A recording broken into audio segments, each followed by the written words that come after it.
Hi guys, welcome back to Kim's class. In the next 3 lessons, we're going to examine some common sentence errors in English. In the first lesson, I'll give a basic overview of all of the common errors. In the 2 lessons after that, I'll go into a little more detail about each of those errors individually.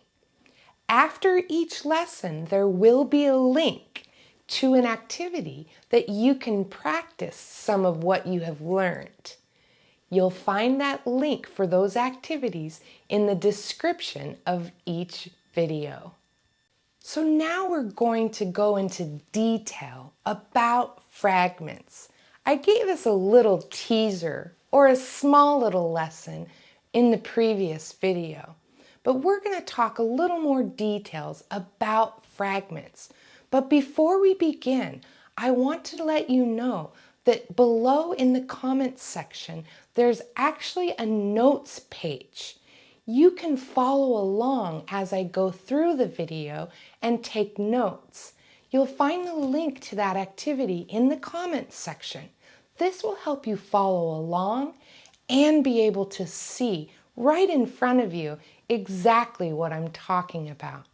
I hope you're able to use this as a tool to understand better. So let's go ahead and go into what a fragment is. So as I said before, a fragment is a group of words that look like sentences, but they're not. Remember that a fragment is missing either the subject or the predicate. Here's some examples of fragments.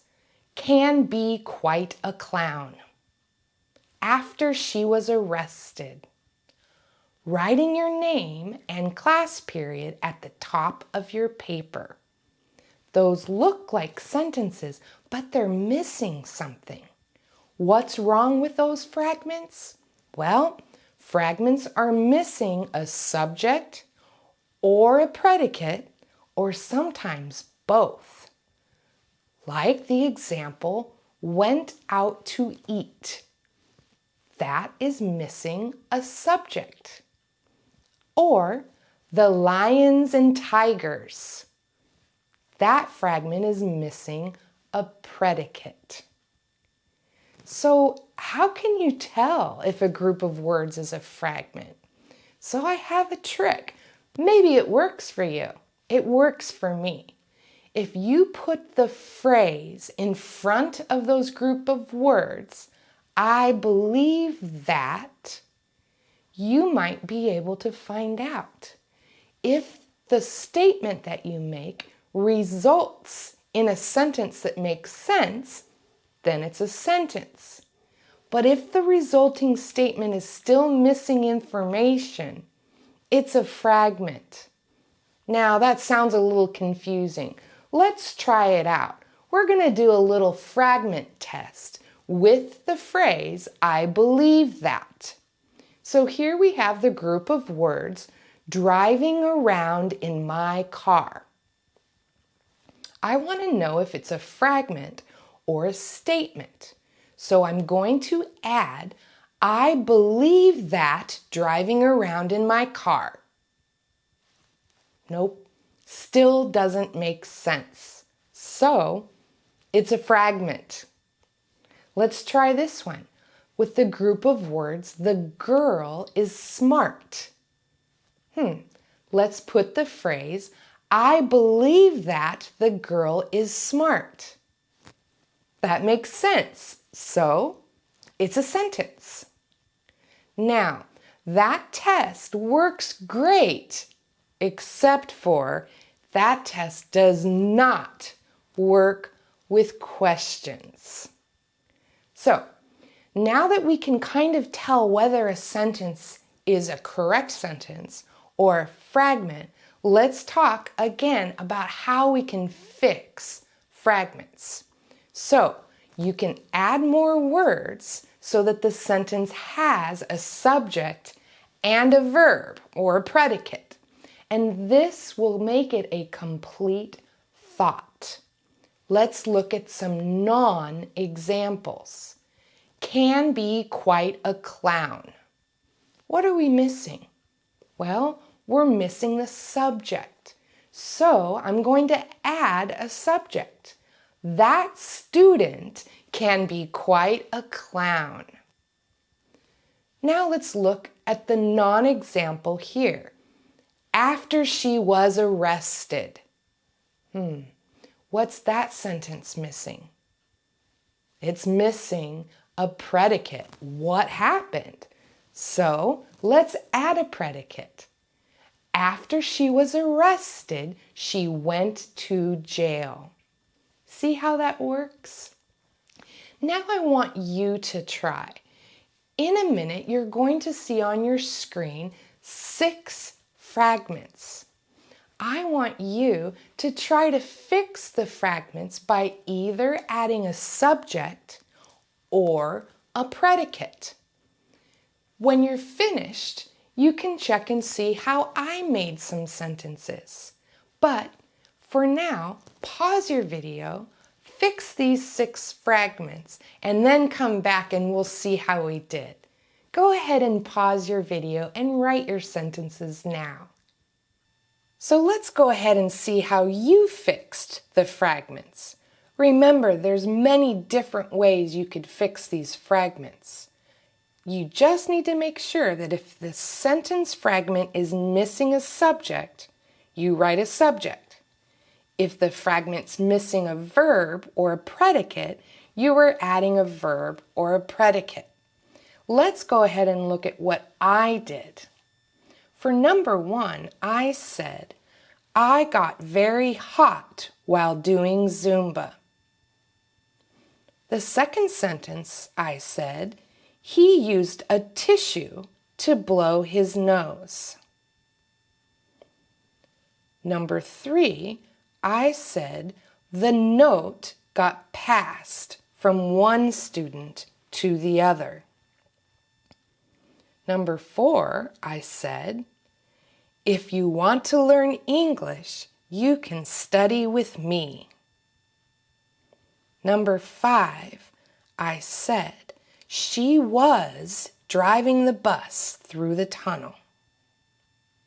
And for the last one, I said, the clown in the small car made me laugh. Now again, your sentences might sound completely different, and of course that's just fine. If you want feedback on how you fixed your fragments, write them in the comments section below in this video. I'd love to see what you did. So for our last practice activity, I want you to do something a little bit different. In a minute, you're going to see a paragraph. Within this paragraph, there will be some correct sentences and some fragments.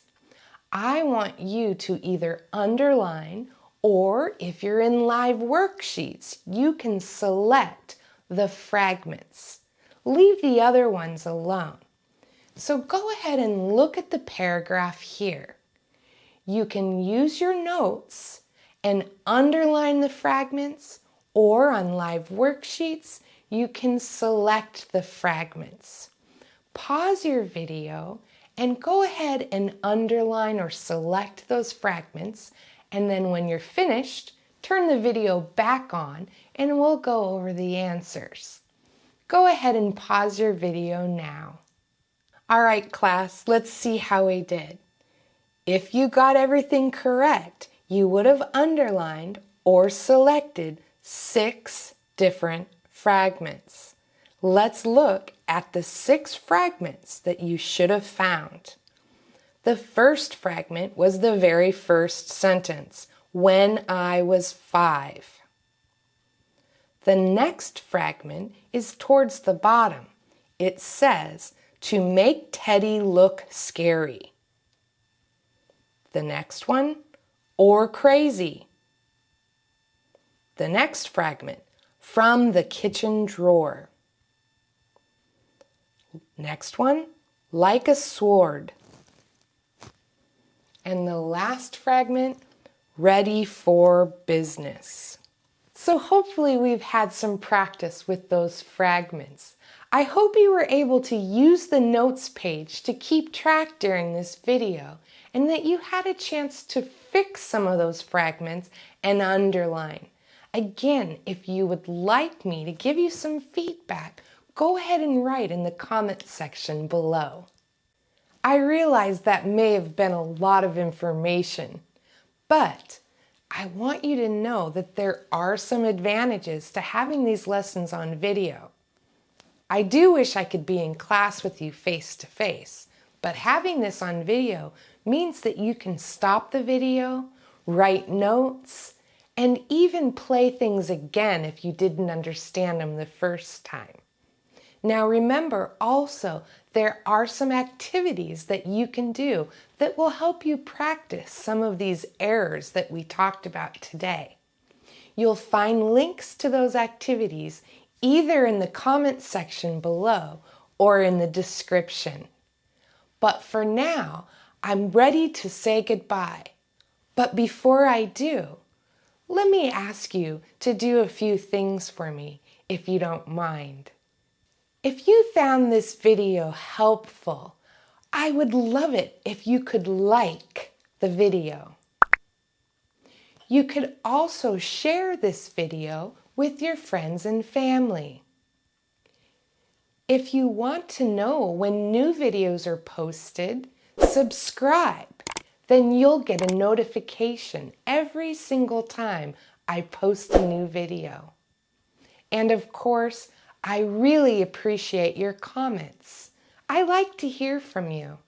Write me some sentences that you learned from this video. And last, please know what a blessing it is for me to share my passion with you. Thank you for allowing me to come on this journey with you to learn English. Goodbye for now. I know I'll see you soon.